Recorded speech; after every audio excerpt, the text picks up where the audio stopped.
దుర్గాదేవి కథను భాగాల మాదిరిగా చెప్పడం జరుగుతుంది. ఇంతవరకు జరిగిన కథ మన ఛానల్లో పెట్టడం జరిగింది. దయచేసి అవి కూడా చూడండి.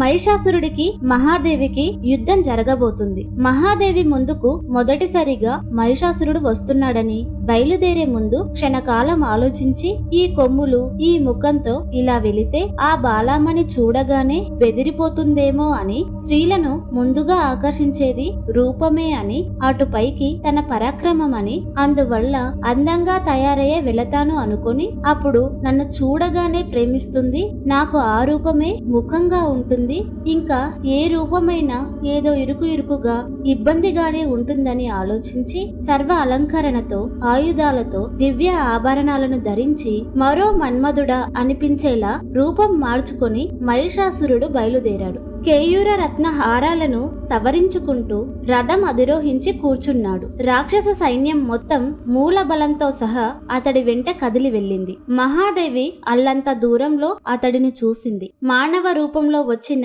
రాక్షసుడిని గుర్తించింది. దిక్కులు పిక్కటిల్లేలాగా శంఖం పూరించింది. ఆ ధ్వనికి దేవదానవ మానవాదులందరూ విస్మయం చెందారు. కాని మహిషాసురుడు మాత్రం బెదరలేదు. నిబ్బరంగా రథం నడుపుకుంటూ దేవి సమీపానికి వచ్చాడు. నవ్వులు చిందిస్తూ మాట్లాడుతున్నాడు. దేవి, ఈ సంసార చక్రంలో ఆడది గాని మగవాడు గాని ఎప్పుడూ సుఖమే కోరుకుంటారు. సుఖం అనేది కలయికలోనే కలుగుతుంది.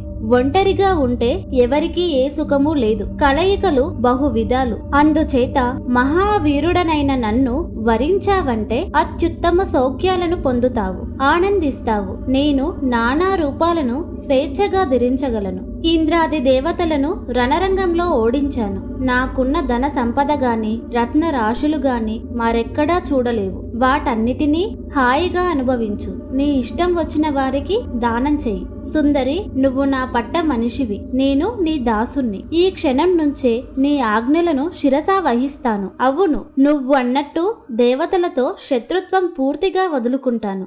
సంశయించకు. నా మాట నమ్మి నీకు ఏది సుఖమో ఏది ఆనందదాయకమో అదే చేస్తాను. విశాలాక్షి, నీ సౌందర్యానికి సమ్మోహితున్నయ్యాను. నా మనసు నీకు లొంగిపోయింది కాబట్టి నిన్ను శరణు వేడుతున్నాను.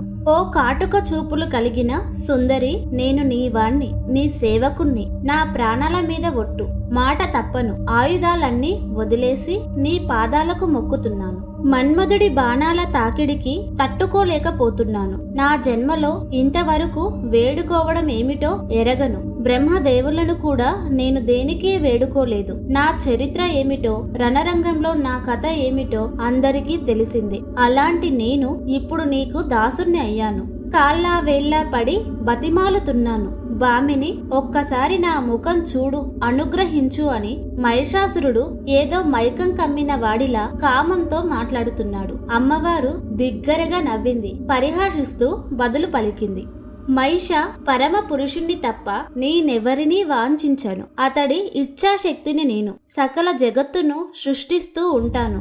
ఆ విశ్వాత్మకుడు నన్ను సంరక్షిస్తూ ఉంటాడు. అతడు పురుషుడు, నేను ప్రకృతిని. అతడి సాన్నిధ్యం వల్లనే నాలో చైతన్యం శాశ్వతంగా నిలుస్తుంది. అయస్కాంతం వల్ల ఇనుములో కదలికలు వచ్చినట్టు ఎప్పుడు నన్ను చైతన్యపరిచేది అతడి సాన్నిధ్యమే. శరీర సుఖాల పట్ల నాకు ఏనాడూ కోరిక లేదు, ఉండదు. ఇవేమీ ఎరగని మహామూర్ఖుడవి నువ్వు. నన్నొక మామూలు మహిళగా భావించి సంగమం వాచిస్తున్నావు. వెర్రివాడ, అసలు మహిళ అంటేనే పురుషుడికి సంకెళ్ళు. ఇనుప సంకెళ్ళనైనా విడిపించుకోవచ్చు గాని మహిళా బద్ధుడికి మాత్రం మోక్షం లేదు. అసుర, దేవతలతో వైరం విడిచిపెట్టి పాతాళానికి పారిపో. నీకు జీవించాలనే కోరిక ఉంటే ఇదొక్కటే మార్గం. లేదంటే ధనసు ఎక్కుపెట్టి నాతో యుద్ధం చెయ్యి. దేవతలు అందరూ కలిసి నన్ను పంపించారు. కేవలం నిన్ను సంహరించడానికే వచ్చాను. ఇది సత్యం. నీ మాటల్లో కనిపించిన సహృదయానికి సంతోషించి నీకు ఈ అవకాశం ఇస్తున్నాను. పాతాళానికి పోయి ప్రాణాలు దక్కించుకో. 7 మాటలు పలికితే చాలు, పాపులకు కూడా మైత్రిగా భావిస్తారట. అందుకని నిన్ను విడిచిపెడుతున్నాను. బతకాలనుకుంటే పాతాళానికి పారిపో, చావాలనుకుంటే సుఖంగా యుద్ధం చెయ్యి. నిన్ను సంహరించి తీరతాను. ఇందులో ఏ సందేహము లేదని అమ్మ అంటుంది. అమ్మవారు ఇంతగా చెప్పినా మహిషాసురుడిలో మార్పు లేదు. కామమోహితుడై కన్నుగానక మాట్లాడుతున్నాడు. ఓ పద్మముఖి, నవ యవ్వనంలో ఉన్నావు. సర్వ అంగాలలోనూ సౌందర్యం ఉట్టిపడుతుంది. పువ్వు సోకిన కందిపోతావేమో అన్నంత కోమలంగా ఉన్నావు. నిన్ను సంహరించాలంటే నాకు చేతులు రావడం లేదు. ఏదో తెలియని భయంగా బెంగగా ఉంది. లోక పాలకులను జయించాను, ఇంద్రుణ్ణి జయించాను, హరిహరులను కూడా జయించాను. నాకు నీతో యుద్ధమా? పద్మాక్షి, ఎందుకిలా నన్ను ఇబ్బంది పెడుతున్నావు? వద్దుగాని నేను నచ్చితే వివాహం చేసుకో, లేదంటావా వెళ్ళిపో. ఎక్కడి నుంచి వచ్చావో అక్కడికే వెళ్ళిపో. అంతే. నిన్ను నేను సంహరించను. ఎందుకంటే నీ మీద స్నేహం పెంచుకున్నాను కనుక హితం చెప్పాను, శుభం పలికాను. వెళ్ళిపో, హాయిగా వెళ్ళిపో. నీలాంటి అందగెత్తను సంహరిస్తే కడకు నాకు మిగిలేదేమిటి? అదేమైనా కీర్తికరమా, శోభకరమా? మహిషాసురుడంతటి వాడు మహావీరుడు ఒక మహిళామణిని సంహరించాడనే అపకీర్తి నాకు వద్దు. పైగా శ్రీహత్య, బాలహత్య, బ్రహ్మహత్యలు మహాపాతకాలు, ప్రాయచిత్తం లేని మహాపాపాలు నాకు వద్దు.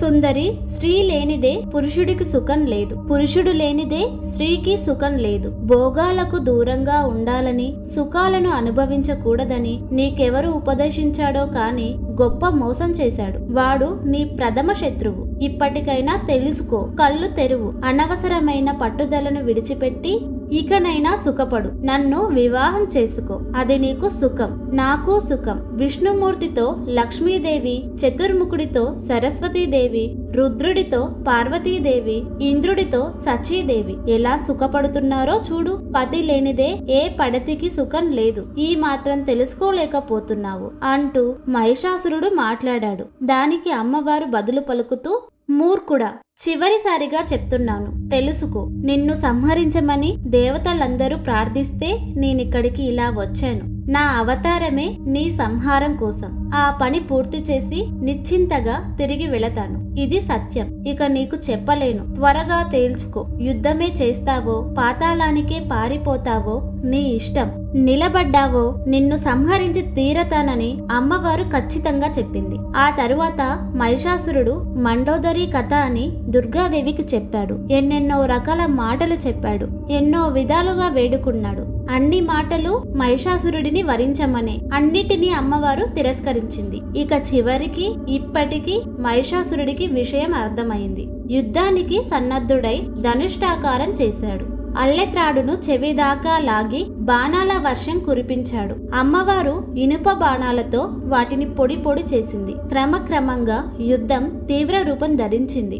సకల ప్రాణకోటికి భయప్రదంగా పరిణమించింది. అటు రాక్షసులు, ఇటు దేవతలు యుద్ధం చేశారు. రణరంగమంతా కోలాహలంగా ఉంది, భీషణంగా ఉంది. ఇలా యుద్ధం సాగుతూ ఉండగా దద్దురుడు అనే రాక్షసుడు ఎటువైపు నుంచో రథం మీద దూసుకు వచ్చాడు. వందల సంఖ్యలో బాణాలు ప్రయోగించాడు. అమ్మవారు రక్తాక్షి అయింది. చూపులు నిప్పులు రాలాయి. ఒకే ఒక్క అర్ధచంద్రాకార బాణంతో దద్దురుడి శిరస్సును పడగొట్టింది. వాడు గిలగిలా తన్నుకుంటూ రథం నుంచి ఎగిరి పడ్డాడు. ప్రాణాలు అనంత వాయువుల్లో కలిసిపోయాయి. ఆ తరువాత త్రినేత్రుడనే రాక్షసుడు విజృంభించాడు. సుదీర్ఘమైన మహాగదను వలయాకారంగా రివ్వు రివ్వున తిప్పుకుంటూ సింహవాహనం వైపు వచ్చాడు. వీడు దివ్య అస్త్రవేత్త. అందువల్ల వాటిని ప్రయోగించే అవకాశమే ఇవ్వకుండా అమ్మవారు త్రిశూలం విసిరి గుండెల్లో పొడిచింది. వాడి నోటి నుండి ఏ పదం రాబోయిందో కాని మొదటి అక్షరంలోనే ఆగిపోయింది. నోరు వెళ్లబెట్టి కన్ను మూశాడు. ఈసారి మరో దండనాయకుడు అంధకాసురుడనే రాక్షసుడు వీరంగం వేసుకుంటూ వచ్చాడు. త్రినేత్రుడు మరణాన్ని కల్లారా చూశాడేమో. ఒళ్ళు తెలియని వీరావేశంతో పరుగున వచ్చాడు. వస్తూనే తన లోహ నిర్మితమైన గదతో సింహాన్ని శిరస్సు మీద కొట్టాడు. అది ఒక్కసారిగా గర్జించింది. జూలు దులిపి పంజా విసిరింది. గ్రద్ద గోళ్లలో చిక్కుకున్న కోడిపిల్లలాగా అంధకుడు విలవిలలాడాడు. సింహం నోరు తెరిచి ఒకే ముద్దగా వాడిని భక్షించింది. ఇక మహిషాసురుడికి మతి చెలించింది. చూస్తుండగానే ముగ్గురు మహావీరులు అయిపోయారు. పిచ్చి కోపంతో మళ్లీ శరవృష్టి కురిపించాడు. ఒకవైపు ఆ బాణాలతో మార్గ మధ్యంలోనే త్రుంచివేస్తూ మరొక చేతితో గదను విసిరింది అమ్మవారు. అది సరాసరి వెళ్లి మహిషుడి గుండెలకు అతి వేగంగా తాకింది. ఆ మహిషుడు అర నిమిషం మూర్ఛపోయాడు. మళ్లీ వెంటనే తేరుకున్నాడు. ఆ తరువాత మహిషుడు గదను విసిరాడు. అది సింహానికి మెడ క్రింద తగిలింది. వెంటనే సింహం కోపం, బాధ రెండూ కలిసి గర్జించాడు. 5 తలల క్రోడెతరచు పడగలాంటి పంజాను విసిరాడు. మహిషుడు తప్పించుకున్నాడు. కాని ఒళ్లంతా గీరుకుపోయింది. రక్తం ప్రవాహాలు కట్టింది. దానితో మహిషాసురుడు తన రూపం విడిచిపెట్టి సింహ రూపం ధరించాడు. దుర్గాదేవి సింహం మీదకు వెళ్లాడు. జగదాంబిక వజ్రతికాటోర శిలాముఖాలను ఎడతెరుపు లేకుండా కురిపించింది. వాటిని తట్టుకోలేక ఈ మహిషాసురుడు సింహరూపం విడిచిపెట్టి ఏనుగు రూపం ధరించాడు. ఏనుగు నుండి వస్తుంది రక్తమో మదమో తెలియడం లేదు. అరుచుకుంటూ తొండం ఊపుకుంటూ దేవదానవ సైనికులను చంపుకుంటూ రణరంగమంతా తిరిగాడు. చిందులు తొక్కాడు. ఒక పర్వత శిఖరాన్ని తొండంతో కదిలిస్తూ చండిక మీదికి విసిరాడు. అమ్మవారు కోపంతో వజ్రాయుధాలకు సాటి వచ్చే తీవ్రాశుగాలకు కుప్పలు కుప్పలుగా విసిరింది. అంతటి పర్వత శిఖరాలు నుజ్జు నుజ్జు అయి రవ్వరవ్వలాగా కుప్పకూలిపోయాయి. ఇక అమ్మవారు విజయ గర్వంతో వికటట్టహాసం చేసింది. ధూళి తెరలు తెరలుగా వ్యాపించి రణరంగమంతా దట్టంగా చీకట్లు కమ్ముకున్నాయి. ఇక అదును గమనించిన మహాదేవి సింహం ఆ మదమెక్కిన గజేంద్రుడు కుంభస్థలం మీదికి దూకి గోరులతో కోరలతో చీల్చివేసింది. వాడు మహామాయావి కనుక అదృశ్యుడై గజరూపం విడిచిపెట్టి శరభ రూపం ధరించి వచ్చాడు. శరభ రూపం అంటే సాలేడు రూపం అని అర్థం. ఈ మహిషాసురుడు మహాదేవికి చేతివేటు దూరంలోకి వచ్చాడు. అమ్మవారు పదనెక్కి తలతలలాడిపోతున్న పొడవాటి కత్తిని దూసి శిరసుపై బలంగా కొట్టింది. కాని వాడు చెక్కు చెదరలేదు. అయ్యో అనలేదు, అమ్మా అనలేదు. అలానే మీది మీదికి వస్తూనే ఉన్నాడు. ఇక చండికాదేవి కోపంతో అర్ధచంద్రాకార బాణాలను 8 సంధించి ఒకేసారి 8 కాళ్లను ఖండించింది. అన్ని చేతులకు అన్ని ఆయుధాలకు ఒకేసారి పని కల్పించింది. చరచర జగత్తు మరింత నివ్వెరపోయింది. రాక్షస వీరులు భయకంపితులై శిలా ప్రతిమలయ్యారు. అటు పారిపోలేక ఇటు నిలబెడలేక ప్రాణాలు వదిలారు. దేవతా సైన్యంలో ఉత్సాహం మిన్నుముట్టింది. జగదాంబికే జయస్తు, మహాచండికే విజయోస్తు అంటూ ఆకాశం చిల్లులు పడేటట్టు కీర్తించారు. వెంటనే మహిషాసురుడు శరభ రూపం విడిచిపెట్టి మహిష రూపం ధరించాడు. మహిష రూపంలో ఉండి తోక ఊపుతూ వాడి దృఢమైన కొమ్ములతో కుమ్ముతున్నాడు. ముందలి కాళ్లతో నేలను తవ్వుతున్నాడు. ఇక తోక ఊపుతూ రంకెలు వేస్తున్నాడు. మహాపన్నాగంలా నురుగులు కక్కుతూ బుసలు కొడుతున్నాడు. ముందు నుంచి సుడిగాలులు చెలరేగుతున్నాయి. ఉన్నట్లుండి భీకరంగా అరుస్తున్నాడు. వెనక్కి వెనక్కి నడిచి వెళ్లి క్షణం ఆగాడు. ముట్టెను కిందికి దించి చూపులను ముందుకు సాచి కొమ్ములే బల్లలుగా మహాదేవిని పొడవడానికి దూసుకు వస్తున్నాడు. కాలి గిట్టల తాకిడికి ఎగసిపడుతున్న దుమ్ము అతడి వేగాన్ని అందుకోలేక వెనక తట్టున మేఘమండలంలాగా చిక్కబడుతుంది. చండికాదేవితో ఈ క్షణంలో నీ పని అయిపోయింది. ఎంతటి మూర్ఖిరాలివో, నాతో యుద్ధానికి దిగావు. 18 బాహువులు ఉన్నాయి కదా అని అహంకరించావు. నిన్ను సంహరించి దేవతలను మట్టి కట్టిస్తాను. ఒక ఆడదానిని ముందు పెట్టుకొని నన్ను జయిద్దామనుకున్నారు ఆ శకులు, కపట పండితులు. ఈ రోజుతో ఈ జగత్తు దేవీ దేవత శూన్యమైపోతుంది. కాసుకో నీళ్లు నీళ్లు అని గర్జిస్తూ దూసుకు వస్తున్నాడు. దానితో అమ్మవారు, ఓరి మందమతి, ప్రేలాపనాలు కట్టిపెట్టి ఇప్పటికీ ఎన్ని రూపాలు ఎత్తావో, ఇక ఇదే నీ చివరి రూపం. రా, శృంగభంగం చేస్తాను. నిన్ను సంహరించి దేవతలను రక్షిస్తాను. జగత్తును దానవ శూన్యం చేస్తాను. నీ మాయలు నా దగ్గర కాదు. రా, ప్రతాపం చూపించు. ఇదిగో నాకు ఇష్టమైన మధువును సేవిస్తున్నాను. నిన్ను సంహరిస్తాను. దేవతా పీడుకుడు, ముని భయానకుడు, సాధు సజ్జన హింసకుడు మహిషాసురుడు ఇక లేడు అంటూ మహాదేవి సువర్ణ పాత్రను ఎత్తి ద్రాక్షారసాన్ని గడగడా సేవించింది. కళ్ళు విప్పార్చి చూసింది. చూపుల్లో అగ్ని కణాలు జలజల రాలుతున్నాయా అనిపించింది. త్రిశూలాన్ని దృఢంగా 2 చేతులతోనూ వాటంగా పట్టుకొని మహిషాసురుడికి ఎదురు వెళ్ళింది. కొమ్ములను విరగ్గొట్టే ఒక్క పోటు పొడిచింది. దెబ్బతో వాడికి తల తిరిగింది. వెంటనే మహిషాసురుడు వెనక్కి తిరిగి పరుగు పెట్టాడు. అమ్మవారు మహిషుడిని వెంబడించి తరుముతోంది. దేవదుందుబులు నినాదించారు. ఆకాశం నుంచి పూలవాన కురిసింది. మహర్షులు వేద మంత్రాలతో స్తుతించారు. దేవతలు జయ జయ ధ్వానాలు చేశారు. మహిషుడు పారిపోతూ ఎన్నెన్నో రూపాలు మార్చాడు. తన మాయల గారడీలు అన్నీ ప్రదర్శించాడు. దుర్గాదేవి వెన్నంటి తరుముతూనే ఉంది. త్రిశూలానికి అందకుండా ఎలాగోలా మహిషాసురుడు తప్పించుకుంటున్నాడు. కట్ట కడపటికి మహాదేవి ఒక్కసారిగా సింహం నుంచి దూకి గుండెల్లో పొడిచింది. ఈ మహిషుడు కళ్ళు తేలవేసి వెనక్కి పడ్డాడు. పడుతూ కాళ్లతో మహాదేవిని బలంగా తన్నాడు. విజయం సాధించిన వాడిలా విరగబడి నవ్వాడు. ఎప్పుడూ ఎవ్వరూ కని విని ఎరగని రీతిలో దారుణంగా భీషణంగా అరిచాడు. అరుస్తూనే లేచి నిలబడ్డాడు. దుర్గాదేవి, రాక్షసుడా, ఇదిగో నూరంచుల చక్రాయుధం. రెప్పపాటు కాలంలో నీ తల ఎగిరిపోతుంది. కళ్ళు తెరిచేసరికి యమలోకంలో ఉంటావు అంటూ నిప్పులు చెరుగుతున్న చండిక సుదర్శన చక్రాన్ని విసిరింది. త్రూటిలో మహిషాసురుడి తల రివ్వున ఎగిరి తాడి పండులా అల్లంత దూరాన రాలి పడింది. వాడి కంట నాళాల నుండి వేడి వేడి నెత్తురు చిమ్మింది. ఆ రక్తం ప్రవాహాలు కట్టింది. శిలలు కరిగి ఎరుపెక్కిన సెలయేర్లతో మహాపర్వతంలాగా ఉంది వాడి మహా కళేబరం. చక్ర వేగానికి క్షణకాలం బొంగరంలాగా గిరగిరా తిరిగి క్రమంగా నేలకి ఒరిగిపోయాడు. ఇక యుద్ధరంగంలో ఉన్న రాక్షసులంతా అరుచుకుంటూ ఎటువారు అటు పారిపోతున్నారు. మహాదేవి సింహం అన్ని వైపులా ప్రత్యక్షమై అందరినీ భక్షించింది. తన ఆకలి తీర్చుకుంది. ఇక దేవతలు జయ జయ ధ్వానాలు చేశారు. ఆనంద తాండవం చేశారు. మునులు, మానవులు మహేశ్వరిని కీర్తించారు. రణరంగం విడిచి వచ్చి మహాదేవి ఒక పరిశుభ్ర స్థలంలో నిలబడింది.